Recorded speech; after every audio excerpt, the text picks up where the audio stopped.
you look around the room, what do you see? If you're at home, you might see photos, books, and personal mementos. If you happen to be studying at the library, you probably see books, tables, chairs, and computers. Most of these objects were probably mass produced, and if lost or destroyed, they can be replaced. While we tend to think of these objects as just things, they're actually more important than many people realize. In the social sciences, materialism is a philosophy that places a high value on objects, usually considering them more valuable than experiences or personal relationships. The term often carries negative connotations and is frequently applied to people who believe buying things or acquiring wealth will make them happy. For instance, a person who feels depressed or unimportant might decide that if they had a big house or expensive car, people would pay more attention to them or believe that they were important. In reality, the link between happiness and materialism is complicated and somewhat murky. On one hand, simply buying things in an effort to become happier is not only ineffective, but it might also have a negative effect on a person's well-being. For example, someone who believes having more things will make them happier or raise their social status can put themselves into serious debt in pursuit of their objective, which will ultimately make them less happy. On the other hand, people who spend money on things that are meaningful or facilitate experiences or personal relationships do tend to be happier. The big difference between these two approaches isn't necessarily the buying or acquiring, it's what is being bought and why. Spending to have, such as buying things like fancy cars or expensive clothes, is often driven by extrinsic motivation. This means that the person is attempting to meet an expectation or definition of value set by others, like what they may see on television or in movies. This approach tends to be unsuccessful because the meaning and importance of the act or object doesn't come from within the individual and is therefore unlikely to fulfill the person's desires. On the other end of the spectrum is spending to do, which is generally driven by intrinsic motivation. This can be described as spending money on things that will get you closer to your personal goals, regardless of what other people think of them.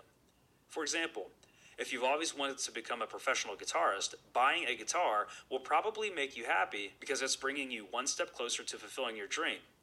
If, on the other hand, you had bought that guitar because you thought that it would make people think highly of you, it probably wouldn't make you happier because it's just another thing in your house that you may or may not end up using. All of the objects and goods produced by a culture or society fall into a broad category known as material culture. This includes all the creative products like paintings, literature, or records, but it also includes the mass-produced objects like televisions, furniture, and computers. It is literally every object that a culture produces. Yet, the idea of material culture is less about the objects themselves than it is about how those objects are used and what they mean to the people who created or used them. For example, in the field of archaeology, scholars and researchers spend much of their time studying the objects and architecture of ancient cultures and societies. One of the ways in which they do that is to study the material artifacts that they find, paying particularly close attention to how they were used within that culture. The study of material culture is productive because material goods aren't just things that we use to fill our houses or cities. They have specific meanings and are used to communicate ideas or reinforce emotions.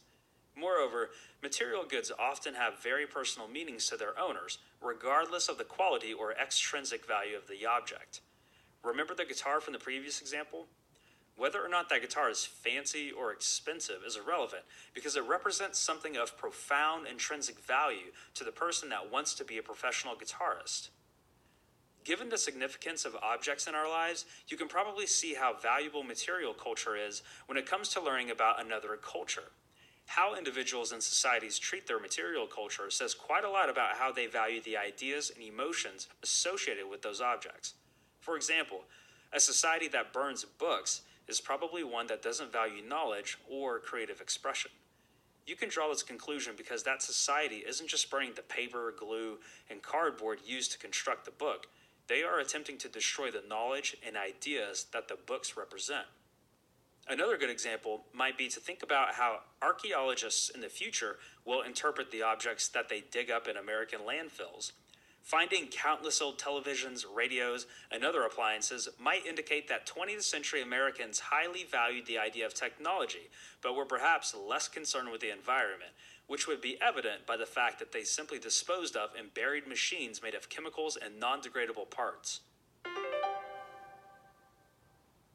Materialism is a philosophy that values objects and the pursuit of goods over other things.